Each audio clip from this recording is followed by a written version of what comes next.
1st, 2018, here with Robert from Central Screen. Sorry to go through it again. It's okay. We now have working perfect cranks and locks on each window in the living room, dining room, sorry. We also have screens on both in the dining room that are in perfect condition. Robert can attest to the fact that he put these in. This might go there. Over here, if it needs to go there, then let's put it there. So I'll make sure we don't. Sure. Over here in the living room into the courtyard, we have a newly replaced screen, which does not have a hole for the air conditioning. We also have working cranks and working locks on the windows. And the casement clips where necessary.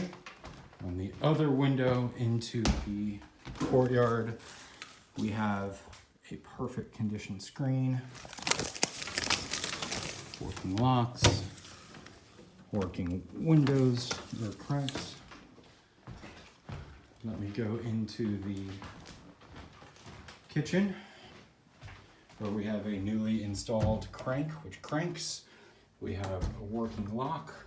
We have new casement clips and a new screen with no holes. All right.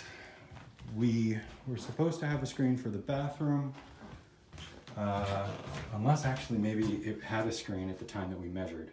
Regardless, the tenant has locked us out of the bathroom after she allowed us to remeasure the windows for a new screen. We are now going to move into the bedroom and start a new tape.